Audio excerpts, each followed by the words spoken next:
The Breadwinner Chapter 5. It was strange to be in the marketplace without father. Parvana almost expected to see him in their usual place, sitting on the blanket, reading and writing his customers' letters. Women were not allowed to go into the shops. Men were supposed to do all the shopping. But if women did it, they had to stand outside and call in for what they needed. Parvana had seen shopkeepers beaten for serving women inside their shops. Parvana wasn't sure if she would be considered a woman. On one hand, if she behaved like one and stood outside the shop and called in her order, she could get in trouble for not wearing a burqa. On the other hand, if she went into a shop, she could get in trouble for not acting like a woman. She put off her decision by buying the naan first. The baker's stall opened up onto the street. Parvana pulled her chador more tightly around her face so that only her eyes were showing. She held up 10 fingers. 10 loaves of naan. A pile of naan was already baked, but she had to wait a little while for 4 more loaves to be flipped out of the oven. The attendant wrapped the bread in a piece of newspaper and handed it to Parvana. She paid without looking up. The bread was still warm. It smelled so good. The wonderful smell reminded Parvana how hungry she was. She could have swallowed a whole loaf in one gulp. The fruit and vegetable stand was next. Before she had time to make a selection, a voice behind her shouted, "What are you doing on the street dressed like that?" Parvana whirled around to see a Talib glaring at her, anger in his eyes and a stick in his hand. "You must be covered up. Who is your father? Who is your husband? They will be punished for letting you walk the street like that." The soldier raised his arm and brought his stick down on Parvana's shoulder. Parvana didn't even feel it. Punish her father? Would they? "Stop hitting me," she yelled. The Talib was so surprised he held still for a moment. Parvana saw him pause and she started to run. She knocked over a pile of turnips at the vegetable stand and they went rolling all over the street. Clutching the still warm naan to her chest, Parvana kept running, her sandals flapping against the pavement. She didn't care if people were staring at her.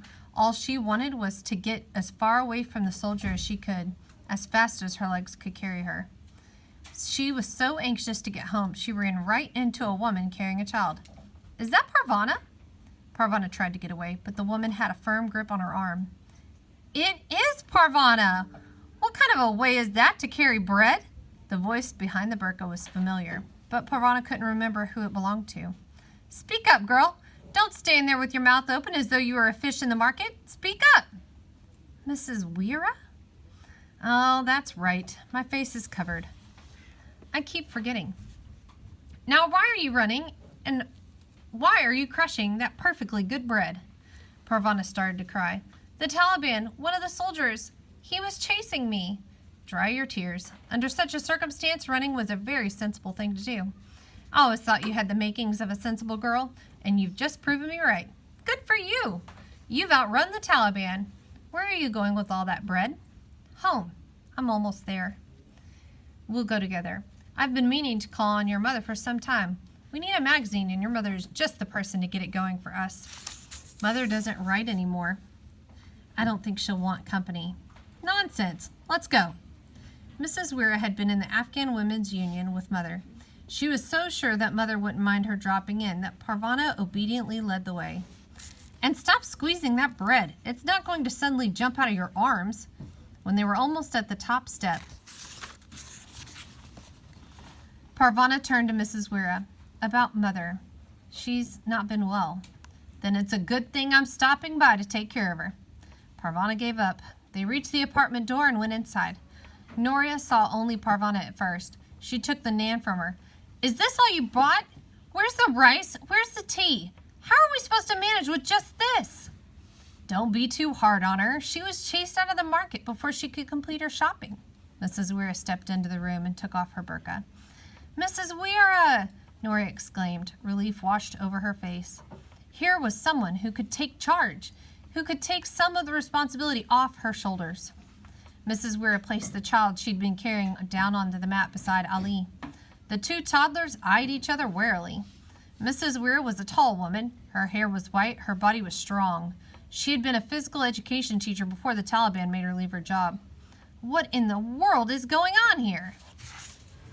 she asked. In a few quick strides, she was in the bathroom, searching out the source of the stench. Why aren't those diapers washed?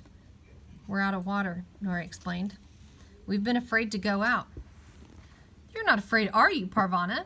She didn't wait for her answer. Fetch the bucket, girl. Do your bit for the team. Here we go. Mrs. Weir still talked like she was on the hockey field, urging everyone to do their best. Where's Fatana? She asked. As Parvana fetched the water bucket, Noria motioned to the figure on the potashik, buried under a blanket.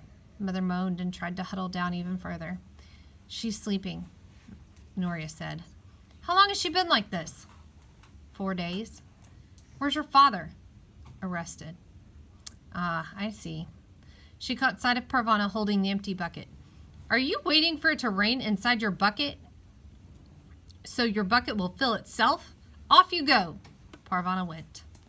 She made 7 trips. Mrs. Weir met her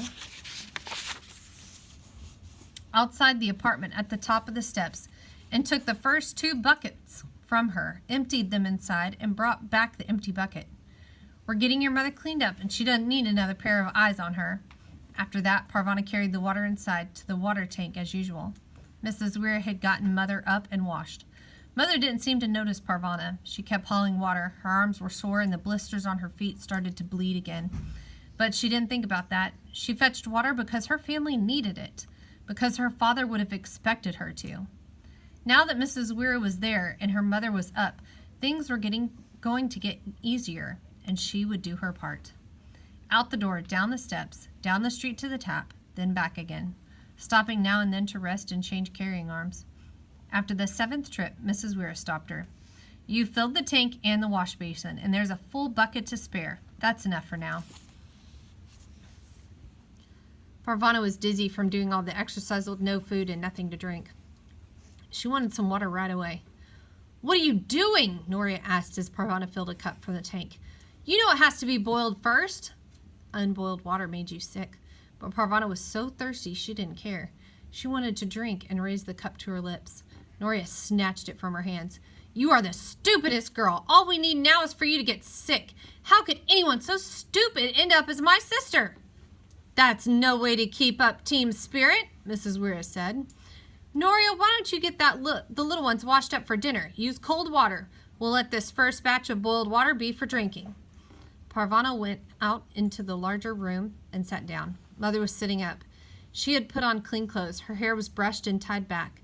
She looked more like Mother, although she still seemed very tired. It felt like an eternity before Mrs. Weir handed Parvana a cup of plain boiled water. Be careful, it's very hot.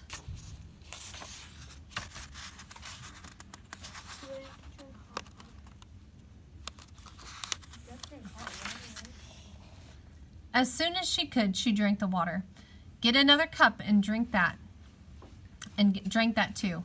Mrs. Weir and her granddaughter stayed the night. As Parvana drifted off to sleep, she heard Noria and Mother talking quietly together. Mrs. Weir told them about Parvana's brush with the Taliban. The last thing she heard before she fell asleep was Mrs. Weir saying, I guess we'll have to think of something else.